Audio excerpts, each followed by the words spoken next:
Bonjour à tous. Il y a un seul titre à la une de ce 13h15. Les autorités militaires proposent un de leurs pour diriger le Conseil national de transition sans remettre en cause la présence de personnalités civiles à la tête de l'État. Dans l'ensemble, beaucoup estiment que leurs amendements ne peuvent que renforcer le projet de charte qui doit régir le Burkina Faso les 12 prochains mois. Bienvenue à tous et merci de suivre l'édition de la mi-journée sur la télévision du Burkina. Bon appétit si vous êtes à table. Les récents événements que le Burkina Faso a vécus n'entraîneront pas le report de la célébration du 11 décembre, comme certains le redoutaient. Le chef d'État en a donné l'assurance au comité d'organisation.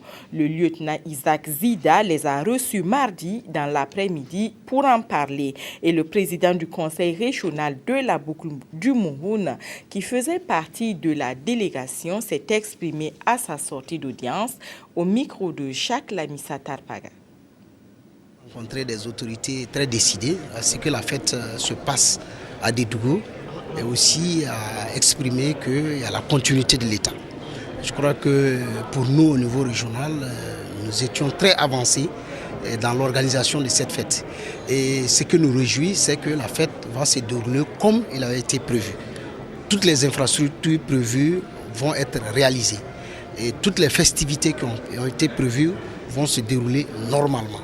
Donc je crois que c'est ce qui nous réconforte. Et les autorités nous ont appelés à nous mettre rapidement au travail et surtout à rassurer les populations de Dédougou comme des 6 autres provinces que l'enveloppe de 300 millions qui avait été prévue pour des investissements, cette enveloppe sera allouée et les infrastructures vont se réaliser comme il avait été prévu. Vous le savez, le groupe de contact de la CEDEAO sur la transition au Burkina Faso était hier à Ouagadougou.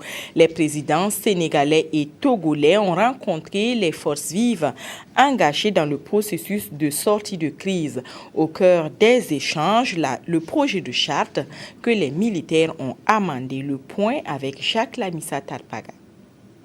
Propositions et contre-propositions, la CEDEAO concilie les divergences sur la charte de la transition. Le président sénégalais Macky Sall et son homologue du Togo Faure Gnassingbé ont présenté les amendements des autorités militaires aux autres parties prenantes au processus de transition. Ces amendements tendent essentiellement à réduire le nombre d'organes proposés pour la transition. La charte proposée par les autorités militaires ne prévoit pas une assemblée nationale de transition, mais un conseil national de transition qui aurait simplement un caractère consultatif.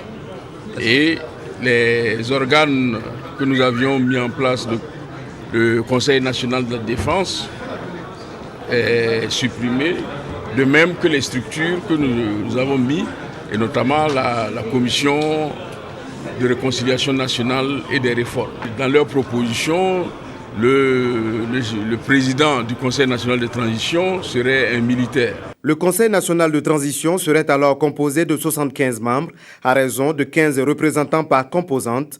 Pour les responsables religieux, coutumiers et l'opposition, ces amendements ne remettent pas en cause les principales articulations du projet de charte. Nous sommes donc en possession maintenant d'éléments qui nous permettent, au niveau de la composante partis politiques, société civile et autorités coutumières et religieuses, qu'on se retrouve dans le cadre d'une plénière afin donc d'examiner les observations qui ont été faites par les autorités militaires et qui nous ont été remises par le biais de ces chefs d'État-là. Ce sont des observations qui, de notre point de vue, ne devraient pas poser de trop gros problèmes pour qu'on puisse accorder. Et les sanctions, par la grâce de Dieu, risquent de ne pas tomber si nous avons adopté la charte et si nous avons le nom de la personnalité qui prendra cette responsabilité.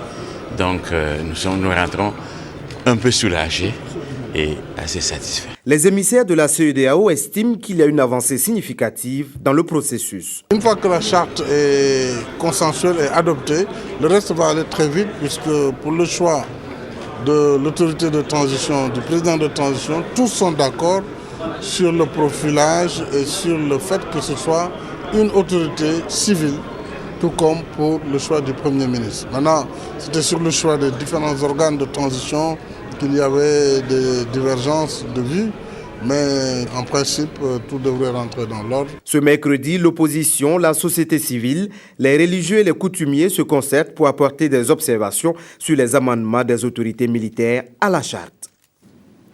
L'usine de montage de motocyclettes et tricycles au Bouf n'est plus que l'ombre d'elle-même. Les manifestants de fin octobre ont laissé derrière eux ruines et désolation. Et comme dans les autres entreprises visitées pendant ces événements, tout a été pillé. La conséquence de ces actes, c'est qu'à l'heure actuelle, plus de 100 travailleurs sont au chômage. Maxime Zongo. Défoncés, des fenêtres arrachées, du matériel pillé, de l'argent emporté, rien dans l'usine n'aura échappé aux vandales. Après le passage des manifestants, c'est un spectacle tout simplement désolant que l'usine donne à voir. Ce n'est même pas détruit, tout simplement c'est parce qu'ils n'ont pas délogé l'usine. Sinon, ce n'est même pas saccagé. Ils ont tout pris et tout pillé. Il y avait des machines de montage, des motos. Il y avait des motos montées et semi-montées. Il y avait des pièces détachées. Il y avait tous les bureaux, les ordinateurs, tout ce qu'il faut pour la bonne marche de l'usine était là. Mais franchement, ils n'ont rien laissé. Une unité industrielle en arrêt forcé, plusieurs dizaines de travailleurs en chômage, un PDG désemparé, ce sont là les conséquences immédiates de cet acte de vandalisme. Bien vrai que je n'ai pas arrêté, mais facilement, ce que je peux dire, la perte à l'air là, je trouve minimum 1 milliard et quelques. 1 milliard et quelques, là, je ne peux pas savoir, mais 1 milliard, environ 500 millions. Nous, on ne cesse de dire Dieu merci, ces hommes, normalement, ils devraient être en chômage. Mais Dieu merci, comme on est vraiment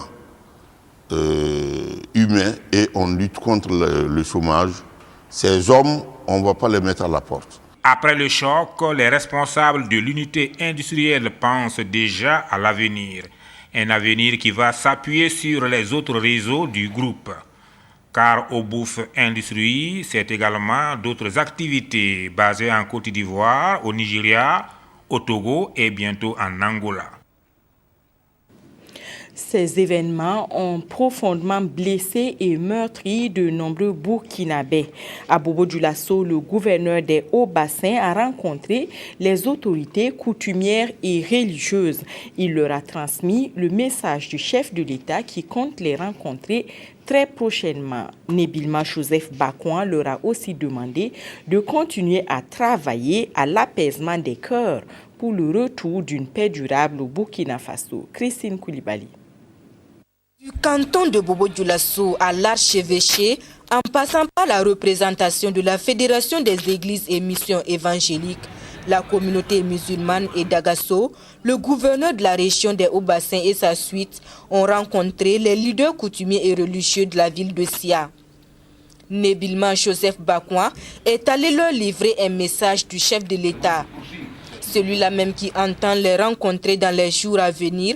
En attendant, le gouverneur est chargé de leur traduire toute sa reconnaissance pour les prières et bénédictions en faveur de la consolidation de la paix. Une mission que ces leaders considèrent comme un devoir et une responsabilité. Nous prions toujours pour la paix au Burkina Faso et nous avons foi que nos prières ont été entendues. Au début de la crise, nous avons eu peur, mais Dieu a permis de limiter les dégâts. C'est grâce au peuple que nous allons continuer dans cette lancée. Les jours des vendredis, il y aura des prêches pour apaiser les cœurs. En même temps, demander au fils de Burkina d'être solidaires. Et certains n'ont pas manqué de prodiguer des conseils aux uns et aux autres pour un retour durable de la paix dans notre pays. On ne peut pas prétendre construire un pays, une nation, sans tenir compte les uns des autres. Même les minorités, il faut en tenir compte. Voilà.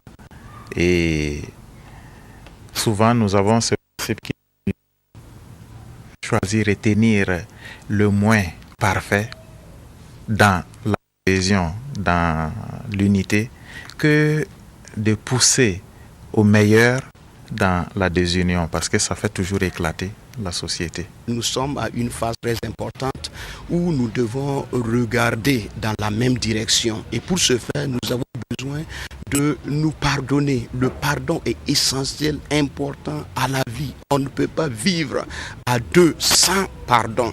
Et pour une nation comme la nôtre, nous avons besoin de regarder dans la même direction, nous pardonner et essayer de repartir sur de nouvelles bases, dans la même lancée, dans les mêmes pensées, pour pouvoir construire un Burkina prospère, un Burkina paisible, un Burkina juste, un Burkina où il fait vraiment beau vivre. Partout où le gouverneur est passé, prières et bénédictions ont été une fois de plus faites pour l'apaisement des cœurs à Sia, l'une des villes les plus touchées par la crise. Toutes nos excuses pour la qualité de ce reportage. Les étalons du Burkina sont au Lesotho où ils préparent leur sortie pour les éliminatoires de la CAN 2015.